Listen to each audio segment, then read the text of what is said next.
افغان راډیو ټلویزیون قدرمنو لیدونکو او ګلونو زده کوونکو ښه نن ورځ بیا هم د مهالویش مطابق د 12 ټولګي د ریاضي درس وایو. په تیر ساعت کې موږ د لیمیټ تعریف کړی او په همدې ډول سره د متحول په تقرب باندې مو هم خبرې کړې وې چې یو عادت ته د متحول تقرب له دوه اړخونو څخه ممکن دی چې یو په لوی قیمتونو باندې نږدې کېدل دی چې هغه ته موږ د ښي لاس تقرب ویلی وو، بل په کوچنیو قیمتونو باندې نږدې کېدل دی چې هغه ته د کیڼ لاس تقرب ویلی کېږي. او د لیمیټ تعریف مو هم کړی وم. په تیر ساعت کې مو د لیمیټ لپاره داسې تعریف کړی وم که چیرې موږ د فیکس تابع په نظر کې ونیسو، که چیرې فیکس تابع لپاره یعنې دا تابع په نظر کې ونیولی شي، دلته د ایکس متحوله که چیرې د ایکس متحوله دا د ای عادت ته تقرب وکړي یعنې نږدې شي، په نتیجه کې دغه د فیکس تابع هم یوه مشخص عادت ته نږدې شي. موږ څه وایو چې دغه د ال مشخص یا معلوم عادت ته څه ویلی کېږي؟ د فیکس تابع لیمیټ ویلی کېږي. یعنې په ریاضیکي ډول داسې ښایو چې لیمیټ دی لیمیټ د ای پی ایکس تابع چې دی، یعنې لیمیټ ای پی ایکس تابع کله چې ایکس ای ته نږدې شوی وي یعنې ایکس تقرب کړی وي ای ته، یعنې د اف ایکس تابع هغه لیمیټي قیمت یعنې حدي قیمت مساوي کېږي له څو سره؟ ال سره. تیر ساعت تعریف مو داسې کړی که چیرې اف ایکس په تابع کې د ایکس متحول ای ته نږدې شي، په نتیجه کې د اف ایکس تابع هم د ال عادت ته نږدې شي، نو ال ته د ای پی ایکس تابع څه ویلی کېږي؟ لیمیټ ویلی کېږي. او په هغه صورت کې کله چې ایکس ای ته نږدې شوی وي یعنې ایکس تقرب کړی وي ای عادت ته. اوس راځو د لیمیټ ریاضیکي تعریف هم در سره کوم. لیمیټ لپاره موږ ریاضیکي تعریف که چیرې ګراف په نظر کې ونیولی شي، د ګراف په نظر کې نیولو سره موږ د وای مسلې فیکس تابع ګراف په نظر کې نیولی د ګراف یوه برخه. اوس په دې ځای کې که چیرې موږ ایکس ته ځکه ایکس ته قیمت ورکړو، په نتیجه کې د فیکس قیمت ترلاسه کېږي. او دلته ایکس ته مو قیمت ای ورکړ، ای قیمت. اوس د فیکس قیمت چې لاس ته راوړی د وای محور سره موازي رسم کوي، ګراف یوه ټکي کې قطع کوي. دا د تابع قیمت نه دی، د تابع قیمت چې لاس ته راوړی تابع قیمت لپاره به د همدې ټکي نه د وای پر محور عمود رسم کوي. دا کوم ټکی چې حاصلیږي دا د تابع قیمت دی. اوس دلته لیمیټ چې موږ کله د یوې تابع لیمیټ حسابوو، بیته دلته د ایکس متحول چې دی د ای عادت ته هم د چپې خوا نه هم باید د کیڼې خوا څخه نږدې شي. اوس کیڼې خوا نه چې نږدې کېږي نو دلته به د ایکس متحول د ای څخه کوچنی قیمت اخلي. څومره کوچنی؟ ډېر لږ کوچنی، یعنې د التا په اندازه کم. فرضاً ایکس ته موږ دا قیمت ورکړ، دې مقابل کې د التا لپاره هم یو قیمت لاسته راځي، یعنې د اف ایکس تابع لپاره که چیرې ایکس ته ای منفي د التا قیمت ورکړو، د اف ایکس تابع قیمت چې لاسته راوړی د همدې ایکس قیمت نه د وای محور سره موازي رسم کوي. ګراف چې په هر کې کې قطع کړ د همدې ټکي نه د وای پر محور باندې عمود رسم کوي. دا کوم ټکی چې حاصلیږي د تابع قیمت دی. اوس تابع قیمت د ال نه کم حاصل شو، څومره کم؟ د افسایلون په اندازه، یعنې ال منفي افسایلون. که اوس دلته موږ څومره چې دې خوا نږدې کېږو هغومره دغه د اف ایکس تابع قیمت هم ال ته نږدې کېږي. راځو دا ځل فرضاً د ای نه لږ لوی قیمت وضع کړو، فرضاً دا قیمت ته ای نه لوی دی، څومره مقدار سره یې د التا په اندازه لوی قیمت وضع کړو. که چیرې دا قیمت تابع کې وضع کړی شي تابع لپاره بیا هم یعنې که چیرې موږ وغواړو تابع قیمت د دغه ټکي لپاره ترلاسه کړو نو په دې صورت کې موږ کولی شو په داسې ډول ایکس ته قیمت موږ ای جمع د التا قیمت ورکړ، د اف ایکس تابع قیمت چې لاس ته راوړو د همدې ټکي نه به د وای محور سره موازي رسم کړی. په کوم ټکي کې چې ګراف قطع کړ د ګراف سره یې تقاطع ټکي نه به د وای پر محور عمود رسم کوي. د وای محور چې هر چیرې قطع کړه همدا یې تابع قیمت دی، خو په کوم قیمت کې؟ ایکس مساوي ای جمع د التا لپاره یې تابع قیمت چې دی د ال نه یو څه زیات دی. څومره زیات دی؟ فرضاً د افسایلون په اندازه زیات دی. اوس په دې ځای کې درې عددونه چې دي، درې عددونه موږ دا درې شیان موږ ذکر کوو دلته په تعریف کې، خو وړاندې له وړاندې باید همدا وپېژندل شي. یعنې دلته درې حروفو یعنې دغه درې سمبولونه چې ځانګړي نومونه ورته شتون لري. یو د التا دی، د التا چې دی ډېر کوچنی مثبت عدد دی، یعنې دا څه بلل کېږي؟ دې ته د التا ویل کېږي. او په همدې ډول دغه توری چې دی دې ته اپسایلون ویلی کېږي، دا هم ډېر کوچنی مثبت عدد دی. دې ته څه ویلی کېږي؟ دې ته اپسایلون ورته ویلی کېږي، یعنې دې تورې ته موږ اپسایلون ویلی شو. که اوس دې ځای کې دالتا او افسایلون چې دی دا ډېر کوچني مثبت عددونه دي. نو ریاضیکي تعریف یې داسې ترسره کوو د لیمیټ لپاره ریاضیکي تعریف په دې ډول ترسره کوو چې د هر که چیرې د هر دالتا لوی د صفر لپاره که چیرې د هر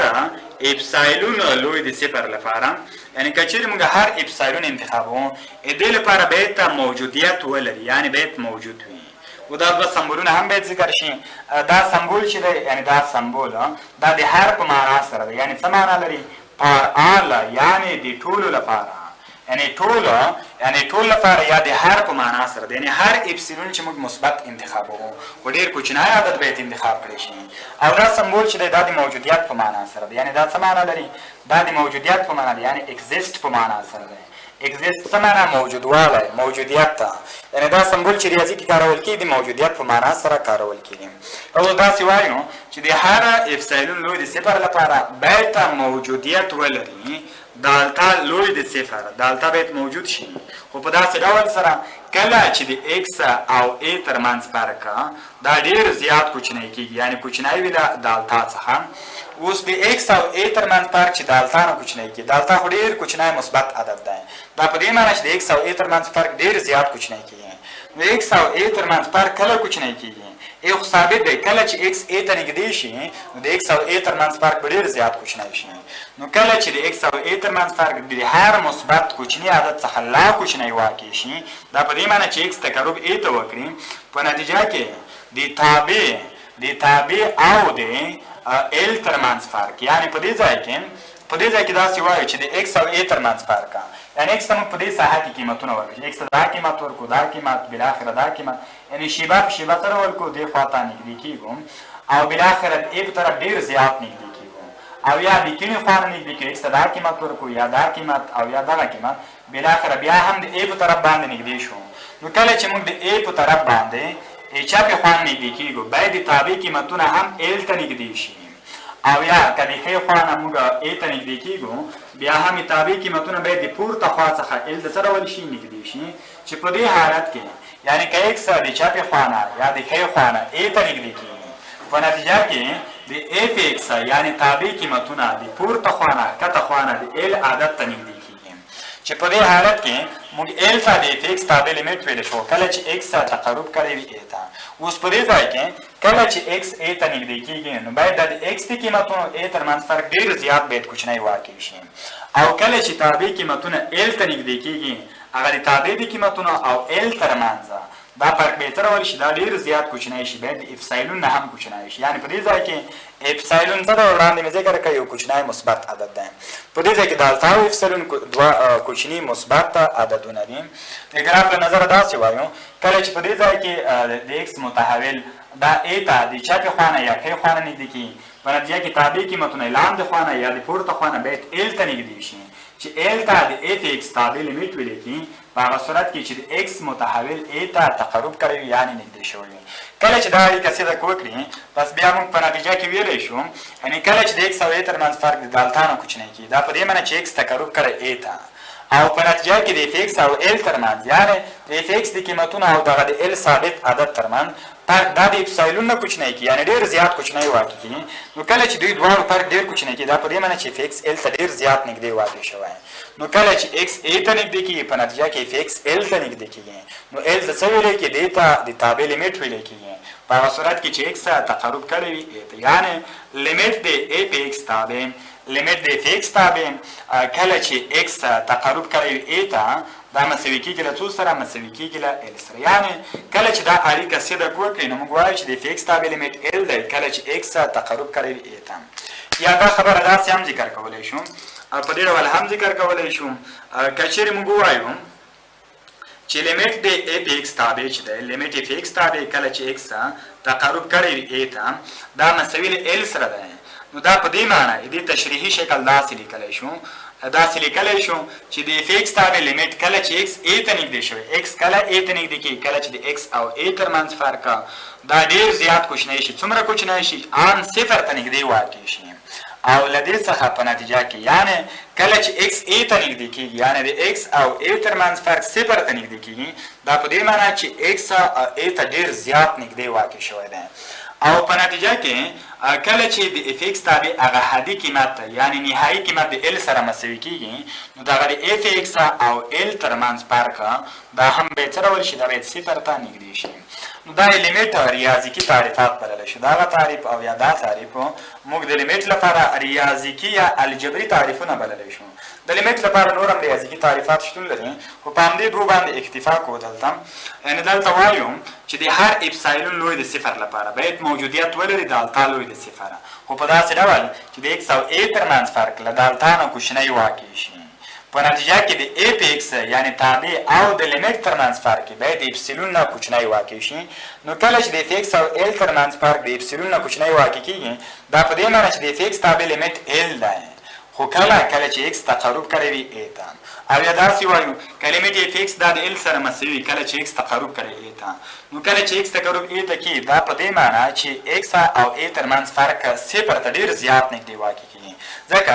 ایکس چې ای ته نږدې کیږي یعنې ایکس چې ای ته ډېر زیات نږدې شي نو دلته دوی تفریق حاصل یعنې فرق به څومره وي هغه به ډېر صفر ته نږدې واقع وي او په نتیجه کې اف ایکس چې ال ته نږدې کیږي نو دا په دې معنی چې د اف ایکس او ال ترمنځ فرق کله چې اف ایکس قیمت ال ته نږدې کیږي نو دا په دې معنی چې د اف ایکس او ال ترمنځ فرق دا هم صفر ته نږدې کیږي که دا و د تابع لپاره د لیمیټ الجبري تعریف چې موږ ترسره کړ او په دې باندې بیا مثال هم حلوو خو وړاندې له دې څخه چې په دې باندې مثال حل کړی شي لومړی د تابع د ښي او کې نه لاس لیمیټونه هم معرفي کوو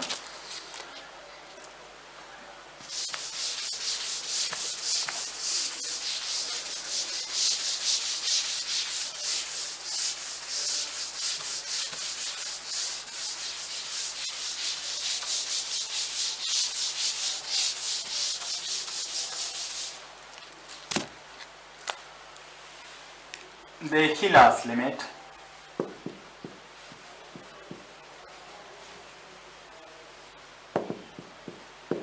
د ښي لاس لیمیټ تعریف داسې ترسره کوم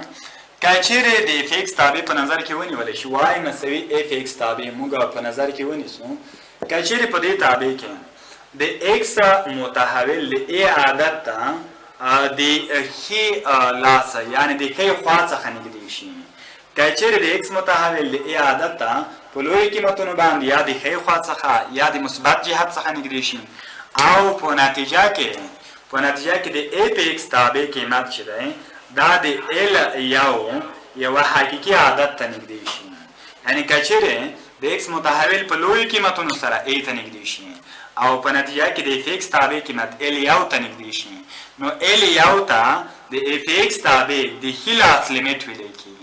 کله چې ایکس تقرب کړی ای ته په لویو قیمتونو سره یعنې دا داسې لیکلی شو چې لیمیټ دی لیمیټ د اف ایکس تابع چې دی لیمیټ اف ایکس تابع یعنې د ښي لاس لیمیټ کله چې ایکس تقرب کړی ای ته په لویو قیمتونو سره دا مساوي کېږي له ال یو سره یعنې په دې ځای کې ال یو ته د اف ایکس تابع څه ویلی کېږي د ښي لاس لیمیټ ویلی کېږي بیا هم تعریف کو که چیرې د ایکس متحول د ای څخه په لویو قیمتونو باندې ای ته نږدې شي او په نتیجه کې اف ایکس تابع ال یو ته نږدې شي نو ال یو ته د اف ایکس تابع د ښي لاس لیمیټ ویلی کېږي څه ورته ویلی کېږي د ښي لاس لیمیټ ویل کېږي یا دا داسې هم لیکلی شي یا په دې شکل باندې چې لیمیټ یعنې د ښي لاس لیمیټ د اف ایکس تابع چې دی یعنې د اف ایکس تابع لیمیټ کله چې ایکس تقرب کړی وي ای ته خو په کومو قیمتونو سره د ای څخه په لویو قیمتونو باندې یعنې ایکس لوی له ای څخه دا ځکه لیکل کېږي چې ایکس خو ای ته نږدې کېږي خو د کومې خوا څخه آیا د دواړو خواو نه د یوې خوا نه او که یوه خوا وي د کومې خوا نه ایکس لوی له ای نه معنا په لویو قیمتونو باندې ای ته نږدې کېږي که دا مو ولیکل مثبت علامې ته بیا اړتیا نشته خو که مثبت علامه مو ولیکله بیا دې خبرې ته اړتیا نشته یعنې لیمیټ اف ایکس کله چې ایکس تقرب کړی ای ته خو ایکس ته ای ته نږدې شوی خو د ای نه په لویو قیمتونو باندې دا مساوي کېږي له ال یو سره یعنې بیا هم وایو که چیرې د اف ایکس تابع لپاره که چیرې د ایکس متحول په لویو قیمتونو سره د ای عادت ته نږدې شي او په نتیجه کې د اف ایکس تابع د ال یو عادت ته نږدې شي ال یو ته د اف ایکس تابع د ښي لاس لیمیټ ویلی کېږي یا په الجبري ډول دې تعریف هم داسې ترسره کوی شو چې د هر اپسایلون لوی د صفر لپاره باید موجودیت ولري د التا لوی د صفر په داسې ډول سره کله چې ایکس متحول دا په لویو قیمتونو سره ای ته نږدې شي فرضاً دې ځای کې ای واقع دی په دې ځای کې ای منفي د التا واقع دی په دې ځای کې ای جمع د التا واقع دی اوس کله چې x په لوی قیمتونو a ته نږدې کېږي نو باید د دې خوا نه نږدې شي یعنې دلته صرف د مثبت جهت نه نږدې کېږي x کومه ساحه کې قیمت اخلي په دې انټروال کې یا په دې ساحه کې قیمت اخلي یعنی کله چې x شامل وي کله چې x شامل وي د a او a جمع یې دالتا په انټروال کې او په نتیجه کې دغه د a په x تابع قیمت چې ده a په x تابع قیمت چې ده هغه شامل شي په کوم انټروال کې ال یو منفي اپسایلون او ال یو جمع اپسایلون په دې انټروال کې شامل شي نو که چیرې د هر اپسایلون لوی د صفر لپاره موجودیت ولري دالتا د صفر کله چې x ته موږ په دې انټروال کې قیمت ورکړو او په نتیجه کې f x تابع په دې انټروال کې قیمت واخلي دا په دې معنی چې f x تابع د ښي لاس لیمیټ چې دی هغه د ال یو څخه عبارت دی ولې ځکه x چې دی هغه د a نه لوی قیمتونه اخلي ځکه a نه نیولې ان تر a جمع دالتا پورې دې خوا کې ټول قیمتونه دا د a نه لوی دي نو کله چې x په لوی قیمتونو یا د ښي خوا نه a ته نږدې کېږي په نتیجه کې f x تابع هم یوه ځانګړي قیمت ته نږدې شي همدې قیمت ته څه ویل کېږي تابع د ښي لاس لیمیټ ویل کېږي که دا ولې تابع لپاره د ښي لاس لیمیټ چې موږ تعریف کړ راځو د کیڼ لاس لیمیټ هم تعریف کړو د کیڼ لاس لیمیټ څه ته ویل کېږي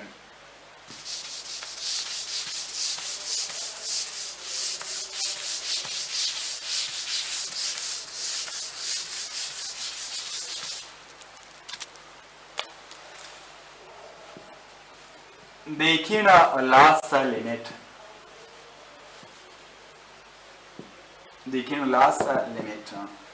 که چیرې بیا هم د وای مساوي اف ایکس تابع موږ په نظر کې ونیسو یعنی وای مساوي اف ایکس تابع دا په نظر کې ونیولی شي دې لپاره د کیڼ لاس لیمیټ او غواړو چې د ا په نقطه کې یا اکس مساوي ا ټکي کې د دې تابع لپاره د کیڼ لاس لیمیټ معرفي کړو یعنی ا په نقطه کې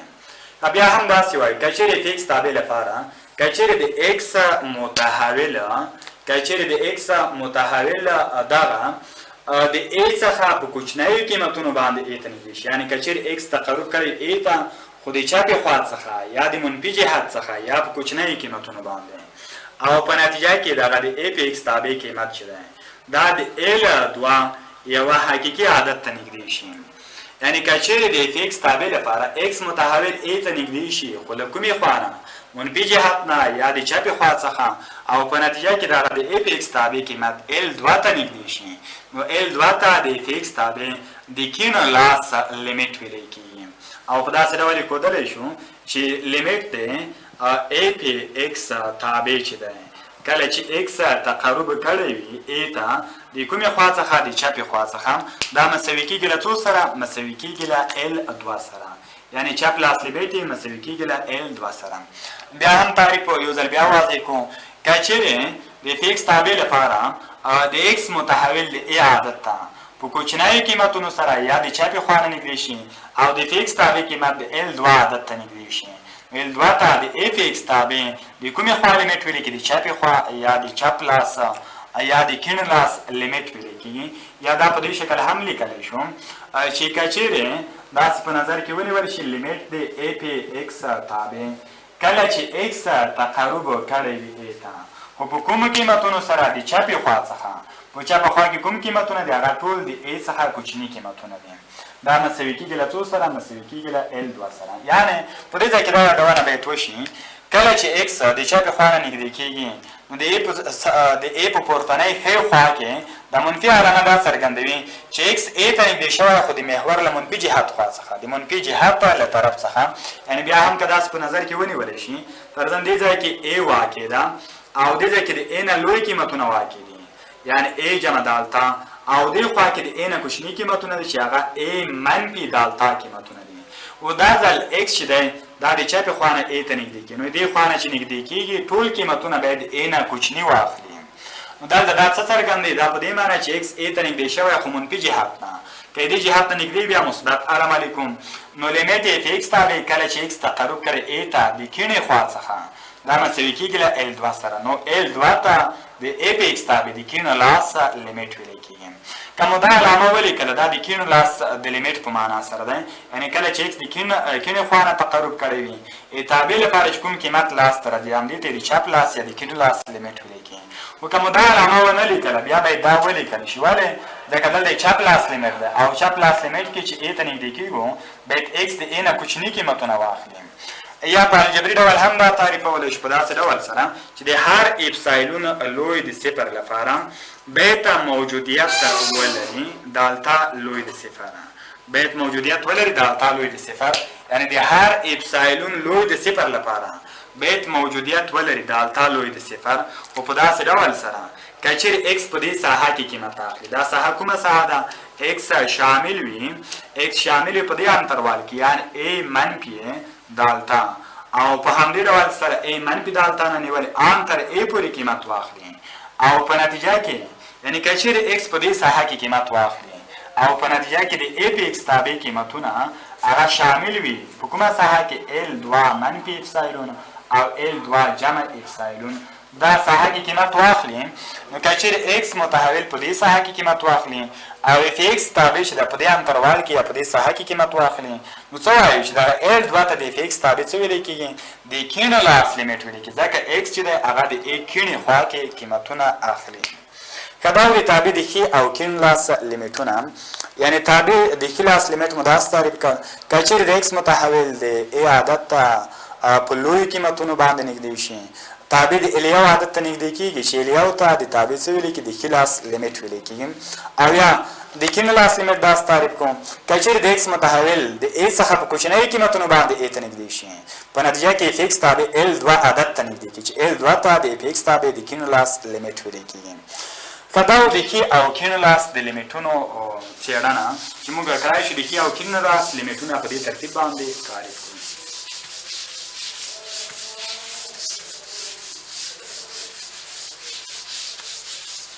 که په دې باندې بیا وروسته یو مثال حلوو خو لومړی راځو د لیمیټ د موجودیت شرط ته که وغواړو د یوې تابع لپاره لیمیټ موږ ثابت کړو د لیمیټ ثابتولو لپاره کړای شي د الجبري تعریف نه استفاده وکړو د لیمیټ کړای شي د ښي او چپ لاس لیمیټونه یې وڅېړو او په همدې ډول سره د ګراف په نظر کې نیولو سره هم کړای شي د یوې تابع لیمیټ ترلاسه کړو د لیمیټ د موجودیت شرط لومړی وایي د لیمیټ د موجودیت شرط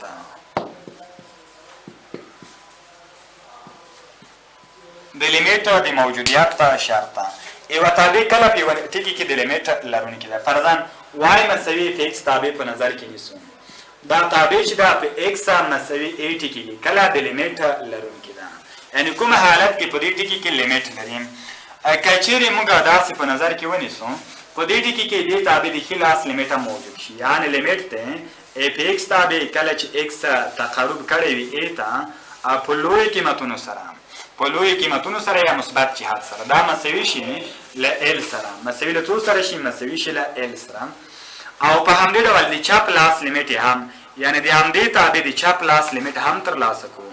کله چې ایکس تقرب کړی ا ته په کوچنیو قیمتونو سره دا هم موجود شي او دا هم مساوي له ال سره شي نو که چیرې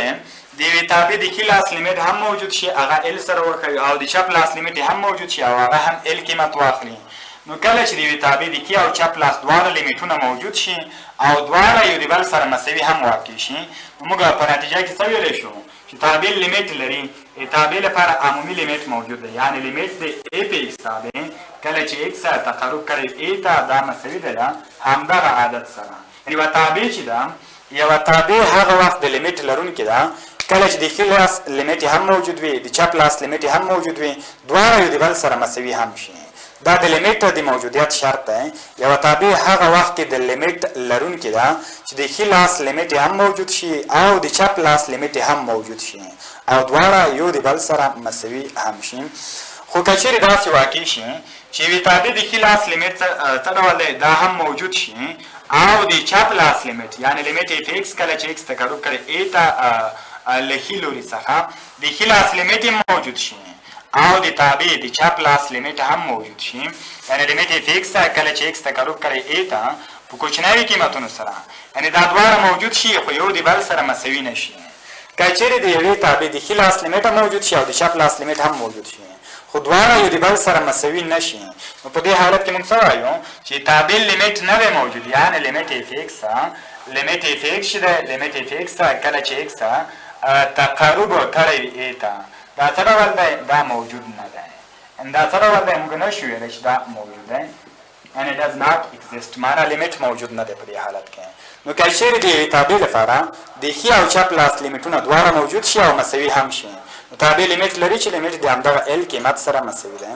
خو که چیرې د یوې تابع لپاره د ښي او چپ لاس لیمیټونه دواړه موجود شي خو لیکن یو د بل سره مساوي نشي، په دې حالت کې تابع لیمیټ سره ولې عمومي لیمیټ موجود نه دی، صرف د ښي خوا لیمیټ هم موجود دی، صرف د چپ خوا لیمیټ هم موجود دی، لیکن د تابع لپاره عمومي لیمیټ سره ولې موجود نه دی، یعنی شتون نه لري. که دا د یوې تابع د ښي او چپ لاس د لیمیټونو څېړنه د یوې تابع د ښي او چپ لاس د لیمیټونو څېړنه چې موږ ترسره کړله، ښه ګلونو زده کوونکو دې دواړو حالتونو مطابق مثالونه، یعنی موږ د لیمیټ د الجبري تعریف مطابق او په همدې ډول د ښي او چپ لاس لیمیټونه دې مطابق، یعنی په دې په مرسته موږ کولی شو چې د یوې تابع د لیمیټ موجودیت په اثبات باندې ورسو. د دې لپاره موږ بیلګې یا مثالونه په نظر کې نیسو، یعنې څنګه کولی شو د الجبري تعریف په مرسته د یوې تابع د لیمیټ قیمت موږ په اثبات ورسو چې لیمیټ د تابع لپاره یوازینی دی، او څه ډول کولی شو چې د ښي او چپ لاس د لیمیټونو په مرسته د یوې تابع لپاره د لیمیټ قیمت ترلاسه کړو.